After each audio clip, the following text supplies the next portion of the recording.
योग आयोग की नवनिर्वाचित अध्यक्ष के पद शपथ ग्रहण में शामिल हुए सीएम विष्णुदेव साय। सीएम ने कहा, पीएम मोदी ने योग को विश्व पटल पर किया है स्थापित। स्वस्थ तन मन के लिए योग को करें अपनी दिनचर्या में शामिल।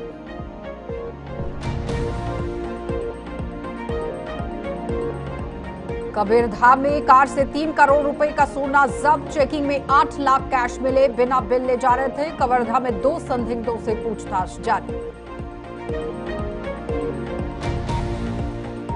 और राजनांदगांव पुलिस को मिली बड़ी सफलता। शराब तस्करी मामले में फरार चल रहे 8 आरोपी गिरफ्तार।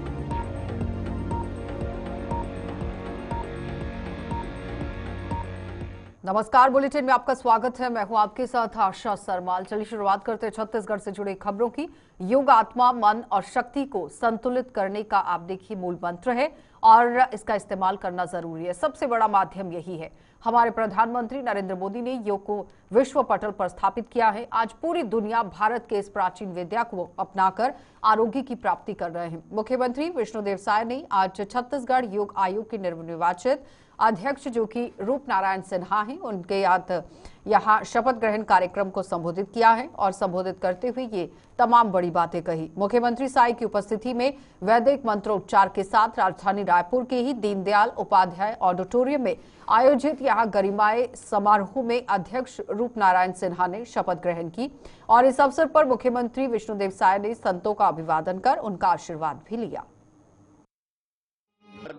छत्तीसगढ़ योग आयोग के नवनियुक्त अध्यक्ष श्री रूपनारायण सिन्हा जी का शपथ ग्रहण समारोह था और ये समारोह बहुत ही गरिमामय वातावरण में संपन्न हो रहा है।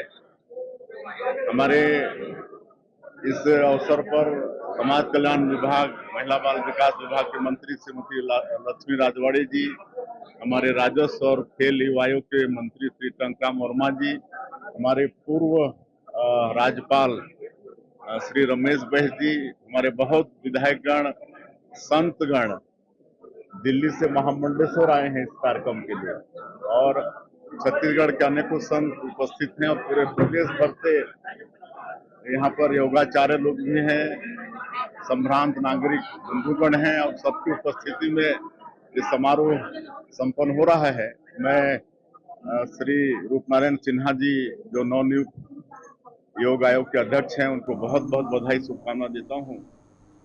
छत्तीसगढ़ के मुख्यमंत्री विष्णुदेव साय ने छत्तीसगढ़ राजस्व वृद्धि दर को लेकर कहा कि पूरे देश में जीएसटी कलेक्शन में हमारा प्रदेश नंबर 1 है और इसके लिए मैं हमारे वित्त मंत्री ओपी चौधरी को धन्यवाद देता हूं। पिछले वर्ष की भांति यहां पर इस साल 18% ग्रोथ जीएसटी कलेक्शन में हुआ है। वक्फ संशोधन बिल पास होने पर सीएम साय ने कहा कि ये बिल भारत की संसद में लोकसभा में पास हुआ है। इससे यहाँ निश्चित रूप से देश के मुस्लिम समुदाय को फायदा होगा। हाँ, रात में एक 36 लोगों को निगम मंडल आयोग में नया दायित्व सौंपे हैं और मैं उन सभी 36 लोगों को भी बधाई शुभकामनाएं देता हूं और वो अपना अपना कर्तव्य ठीक से निभाएंगे और छत्तीसगढ़ के विकास में सभी अच्छे से काम करेंगे। एक तो जीएसटी की बात आपने की, पूरे देश में जीएसटी कलेक्शन में हमारा ये प्रदेश नंबर 1 है। पिछले वर्ष की भांति की अपेक्षा इस साल 18% ग्रोथ हुआ है जीएसटी कलेक्शन में और 16,000 करोड़ से ज्यादा। छत्तीसगढ़ सरकार में यहां वित्त मंत्री ओपी चौधरी ने जारी एक बयान यहां पर किया है और उसमें कहा कि छत्तीसगढ़ ने जीएसटी ग्रोथ रेट में देश में पहला स्थान प्राप्त कर बड़ी उपलब्धि हासिल कर ली है और ये ईमानदार करदाताओं और सुधारों की वजह से संभव हुआ है। इज ऑफ डूइंग बिजनेस के तहत यहां प्रक्रियाओं का सरलीकरण किया गया। ई वे बिल की ही सीमा 50,000 से बढ़ाकर 1 लाख रुपए कर दी गई, जिससे 54% ई वे जो बिल है वो कम हो गए और 26% व्यापारियों को अब ई वे बिल जनरेट करने की जरूरत नहीं पड़ रही। इसके अलावा 25,000 रुपए तक की बकाया टैक्स को माफ कर 40,000 व्यापारियों को सीधा लाभ दिया गया। ये सभी सुधार व्यापार को आसान बनाने और प्रदेश की अर्थव्यवस्था को मजबूत करने की दिशा में एक बड़ा कदम है। हमारे कभी यहाँ पर आप देखिए लोगों ने अगर इस पर काम किया होता तो ये लगातार इस पर बढ़ोतरी होती। हमारे सभी करदाताओं और व्यापारियों को बधाई। हमारे छत्तीसगढ़ के ईमानदार करदाताओं के प्रयासों की वजह से हुआ है हमारे जो करदाताओं ने कर चुका है, उसके कारण छत्तीसगढ़ ने आज देश में नंबर 1 स्थान जीएसटी ग्रोथ रेट में प्राप्त किया है। इसके लिए मैं छत्तीसगढ़ के सभी करदाताओं को हमारे मुख्यमंत्री जी की ओर से, हमारे सरकार की ओर से बधाई देता हूं। और EODB, ease of doing business के बहुत सारे स्टेप हमारी सरकार ने पिछले 1.25 साल में लिए ताकि व्यापारी साथियों के लिए चीज़ें ईजी हो। पंजीयन कराने का औसत समय कांग्रेस के समय में लगभग 16 दिन का लगता था, वो आज 3 दिन का लग रहा है और उसको प्रोसेस सिंप्लीफिकेशन करके एक दिन तक ले जाने का काम किया जा रहा है। 50,000 के ईवे बिल की सीमा को बढ़ाकर 1 लाख किया गया है। इससे 54% ईवे बिल जनरेट होने कम हो गए हैं और 26% हमारे व्यापारी भाई ऐसे हैं जिनको अब ईवे बिल जनरेट ही नहीं करना पड़ रहा है। इसी तरह से 25,000 से कम राशि के 10 साल से पुराने जो टैक्स बकाया थे उसको एक साथ हमारी सरकार ने इस बजट में माफ़ करने का निर्णय किया। इससे 40,000 हमारे व्यापारी साथियों को लाभ मिला है। इसी तरह से इस तरह से प्रयास किए गए। कांग्रेस के समय में सबको सारे लोगों को डरा धमका कर उस पैसे को कांग्रेस के लोग जेब में भरने का काम करते थे। भ्रष्टाचार के और माफियाओं के निगम मंडल की नियुक्ति पर नाराजगी की खबरों पर मंत्री श्याम बिहारी जायसवाल ने कहा कि ऐसी कोई बात हमारे ध्यान में नहीं आई है। अगर कोई विषय आएगा तो बैठकर हल करेंगे। पार्टी बड़ी है और तेंदुपत्ता संग्राहकों को यहां तुड़ाई के बाद चरण पादुका दिए जाने को लेकर कहा कि राज्य सरकार के निर्देश पर 7 साल बाद जून में वितरण की तैयारी है। ये करीब 12 लाख परिवारों को दिए जाने की तैयारी चल रही है। चरण पादुका पिछले 2 साल में 500 गड्डी तोड़ने वाले परिवारों को मिलेगा। 35 करोड़ रुपए की स्वीकृति मिल चुकी है। कांग्रेस सरकार आने के बाद चरण पादुका योजना बंद हो गई थी और नवंबर 2005 में तत्कालीन सीएम डॉक्टर रमन सिंह ने योजना की शुरुआत की थी। छत्तीसगढ़ है, इसलिए 36 लोगों को अभी मौका मिला है और हमारे बहुत ही जुझारू कर्मठ भारतीय जनता पार्टी के कार्यकर्ता 36 लोगों को मौका मिला है। वैसे हमारे कई ऐसे कार्यकर्ता हैं जो योग्यता रखते हैं, परंतु सभी को बनाया जा पाना संभव होता नहीं है। परंतु फिर भी पार्टी का प्रयास रहा है और बहुत ही सुंदर 36 लोगों को जिम्मेदारियां मिली हैं और अपने दायित्व को सभी लोग अपना पूरा करेंगे। उनको बहुत भारतीय जनता पार्टी स्थापना दिवस पर पखवाड़े भर कार्यक्रम आयोजित करेगी और इस अवसर पर 6 अप्रैल को स्थापना दिवस से लेकर 14 अप्रैल अंबेडकर जयंती तक विभिन्न कार्यक्रम आयोजित किए जाएंगे। इस दौरान एक तरफ जहां भाजपा गांव-गांव तक पहुंचेगी, वहीं दूसरी ओर ध्वज फहराकर और सेल्फी लेकर सोशल मीडिया में कार्यकर्ता अपलोड करेंगे। इस बात की जानकारी यहां भाजपा प्रदेश उपाध्यक्ष लक्ष्मी वर्मा ने जिलाध्यक्ष रमेश ठाकुर, पूर्व विधायक नवीन मार्कंडे की मौजूदगी में आयोजित प्रेस वार्ता में दी। उन्होंने बताया कि यहां बीजेपी फॉर विकसित भारत टैग का सोशल मीडिया में उपयोग किया जाएगा। 7 और 8 अप्रैल को 2 दिवसीय कार्यक्रम होंगे।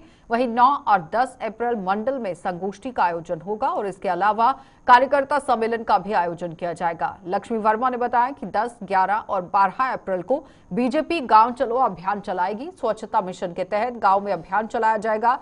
13, 14 अप्रैल को अंबेडकर जयंती के दौरान मूर्तियों की साफ सफाई की जाएगी और 15 अप्रैल को संगोष्ठी में अंबेडकर की जीवनी बताई जाएगी। इसमें कांग्रेस ने डॉक्टर भीमराव अंबेडकर का जो अपमान किया था उसका भी जिक्र किया।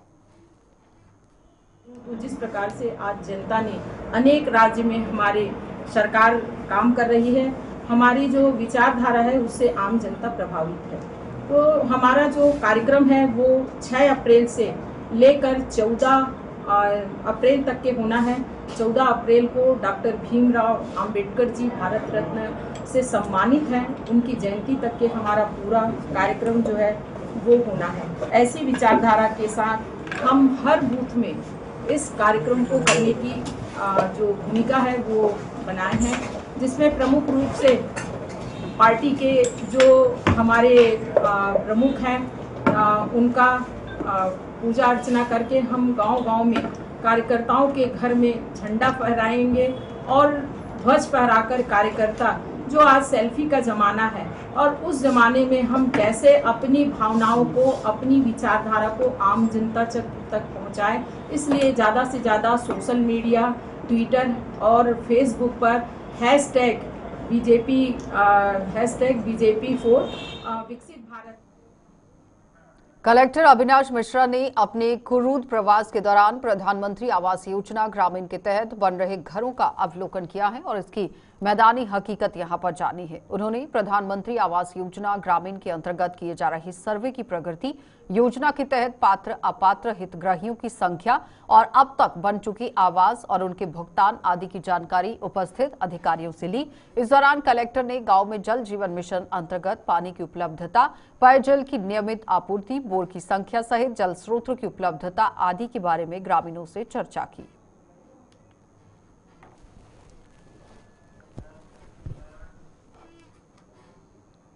कबीरधाम पुलिस ने अवैध रूप से बिना बिल और वैध दस्तावेजों के लाए जा रहे लगभग 3 करोड़ रुपए मूल्य के जो सोने के आभूषण सहित 8.40 लाख रुपए नकद जब्त किए हैं और इस कार्रवाई को यहां अंजाम दिया गया। ये कार्रवाई थाना कवर्धा पुलिस द्वारा एक महत्वपूर्ण सूचना के आधार पर की गई, जिसमें 2 व्यक्तियों को हिरासत में लिया गया और सोने के परिवहन के ही संबंध में पूछताछ की गई।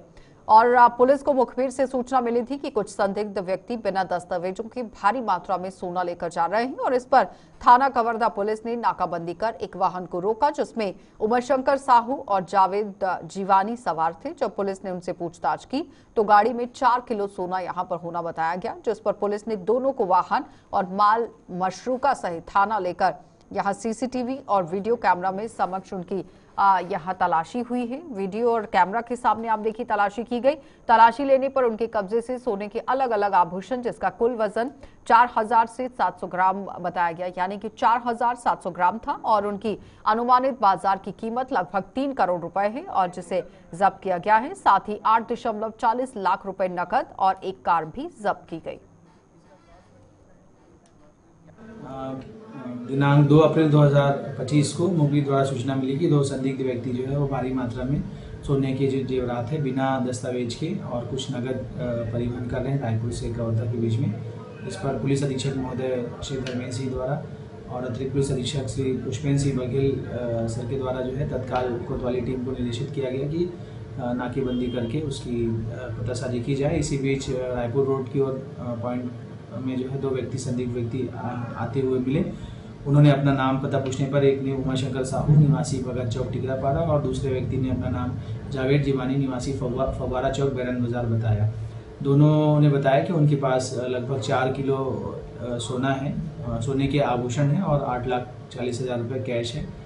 चूँकि मामला भारी मात्रा में सोने चांदी के जेवर का था तो तत्काल जो है दोनों व्यक्तियों को थाना लेकर आया गया और सीसीटीवी कैमरे के समक्ष जो है संपूर्ण कार्रवाई की गई। कार्रवाई के दौरान पूरी जो मिलान करने पर उनके पास 4 किलो 7 ग्राम सोने के विभिन्न आभूषण मिले और लगभग 8,40,000 रुपये जो है कैश मिला। इस प्रकार टोटल जो है 3 करोड़ रुपए के आसपास की जब्ती जो है इस मामले में की गई है और धारा 106 BNSS के तहत में मामले में जो मामला दर्ज करके इसमें अग्रिम कार्रवाई की जा रही है। और ये भी पता राजनांदगांव के थाना डोंगरगढ़ क्षेत्र के शराब तस्करी मामले में पुलिस ने 8 फरार आरोपियों को गिरफ्तार कर लिया है। कारवारी यहां पर रोड स्थित फार्म हाउस में शराब डंप कर रखने वाले आरोपी फरार जो चल रहे थे उन्हें गिरफ्तार कर लिया गया। 29 मार्च को मध्य प्रदेश राज्य निर्मित शराब की बड़ी खेप पकड़ने में डोंगरगढ़ पुलिस को सफलता मिल गई है और फार्म हाउस से कुल 432 पेटी और 3,888 बल्क लीटर शराब जिसकी कीमत 27,32,670 रुपए बताई गई जो जब्त किया गया था। फार्म हाउस मालिक रोहित और सोनू नेताम सहित यहां कुल 8 आरोपी गिरफ्तार हुए हैं। राजनांदगांव पुलिस के द्वारा अवैध शराब तस्करी के मामले में एक बहुत बड़ी कार्रवाई 29 तारीख को की गई थी, जिसके अंदर करीब 4,000 लीटर शराब जिसकी वैल्यू करीब 28 लाख रुपए की थी, उसको करवारी डोंगरगढ़ के पास एक फार्म हाउस के अंदर से बरामद किया गया था और जब्त किया गया था। इसमें रोहित और सोनू नेताम का फार्म हाउस इसको बताया जा रहा था, जो घटना दिनांक से फरार था। इस फार्म हाउस में हम लोगों को सीसीटीवी कैमरा, DVR इत्यादि भी हम लोगों को बरामद हुआ था, जिसको हमने जब्त किया था। इसकी लगातार विवेचना की जा रही थी और लगातार इनका टेक्निकल और साथ ही साथ ह्यूमन इनके बेस पे विश्लेषण किया जा रहा था। इसमें एक बड़ी सफलता पुलिस को मिली है। इसमें 8 लोगों की गिरफ्तारी, जिसमें इसका जो मालिक है सोनू रोहित नेताम, उसकी भी गिरफ्तारी करने में पुलिस को। और Chhattisgarh real estate regulatory authority के ही यहां चेयरमैन संजय शुक्ला ने प्रेस वार्ता की है और इस दौरान उन्होंने कहा कि 17 बैंकों के साथ यहां रेरा को साझेदारी दी गई है। उन्होंने बताया कि रेरा को 2 उद्देश्य यहां पर लेकर चलते देखा गया है। रेरा 2 उद्देश्य के साथ चल रही है। पहला, जब आप देखिए जिस उद्देश्य के लिए पैसा जमा होता है वह उसी प्रोजेक्ट में जमा हो, ये इंश्योर करने की जिम्मेदारी रेरा की है। कई लोग 2 से 3 अकाउंट खोल रहे थे और अव्यवस्था हो रही थी, जिसकी वजह से रेरा ने बैंकों के साथ मिलकर ये निर्णय लिया है। दूसरा, जिस उद्देश्य के लिए अकाउंट खोला गया है वही उद्देश्य हो और इसकी जिम्मेदारी रेरा की होगी। हमारे पास जो पैसा जमा करता है रेरा के द्वारा प्रोग्रेस दिखाई जा सकेगी और प्रमोटर पैसा को इससे डाइवर्ट नहीं कर पाएगा। रेरा के 2 उद्देश्य हैं। एक उद्देश्य ये है कि जो अलॉटीज की जो पैसा प्रमोटर्स में जमा होता है, किसी भी प्रोजेक्ट में जब वो खरीदते हैं तो पैसा जमा होता है, तो उसका जो पैसा है वो पूरा पैसा उसी प्रोजेक्ट में खर्च हो, ये देखने की जिम्मेदारी रेरा की है और बैंकों की है। ये एक्ट और रूल्स जो बनाए गए हैं, रेरा एक्ट और रूल्स के उसके अंतर्गत जो रूल्स बनाए गए हैं, उसके तहत ये इंश्योर करने की जिम्मेदारी बैंक्स और रेरा की है कि जो अलॉटीज ने जो पैसा जमा किया है वो सेफ है और जिस चीज़ के लिए पैसा जमा किया गया है उसी में वो राशि खर्च हो रही है। चलिए, बुलेटिन में इतना ही। इजाजत दीजिए। नमस्कार।